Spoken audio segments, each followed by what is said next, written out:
నా తల్లిదండ్రులు అంటుండ్రు. నా తల్లి తండ్రి 2006 అటవీ హక్కుల చట్టానికి అర్హులు. వాళ్ళు ఎక్కడ దానం తీసుకోవాలి. ఒక ఆదివాసీ బిడ్డలుగా పోడు కొట్టుకుంటే 10 ఎకరాల వరకు హక్కు సోనియమ్మ పెట్టినటువంటి చట్టం.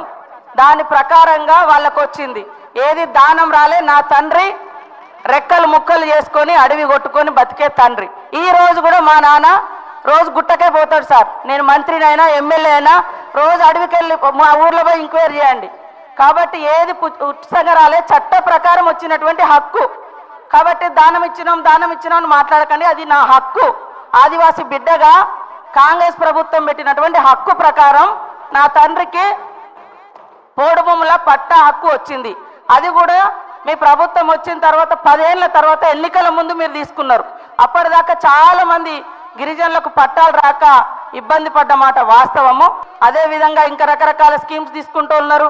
అంటే ఒక ఆదివాసిని అయినందుకేనా సార్ పదే పదే ఈ ఎమ్మెల్యే తల్లిదండ్రులకు ఇచ్చినామని చెప్తారు. అది నా హక్కు. నేను ఎమ్మెల్యే కాకముందు నుంచి కూడా నా తండ్రి నా తల్లి అడవిని ఆధారంగా చేసుకొని బతికే కుటుంబాలు మావి. కాబట్టి ఆ క్రమంలో వచ్చినటువంటి తప్ప అది పుణ్యానికి దానంగా రాలే. అందుకనే ఇంకోసారి ఇక్కడ ఉన్నటువంటి ఎమ్మెల్యేలు కూడా మాజీ మంత్రులు కూడా మరి ఈ రాష్ట్రంలో రైతు బంధు ఎందుకు తీసుకున్నారు? అది ప్రజలది. ఇంకా ఇది నా తండ్రి గుట్టను చెట్టును పుట్టను రెక్కలు ముక్కలు చేసుకొని కొట్టుకున్నాయి సార్. ఇది అడవి కొట్టుకున్నారు. అది ఆదివాసీ బిడ్డలుగా మాకు వచ్చినటువంటి సాంప్రదాయపు హక్కు సార్. అది అనిల్ జాదవ్ గారు కన్క్లూడ్. అధ్యక్ష నేనేం దీన్ని తప్పు పట్టలే అధ్యక్ష.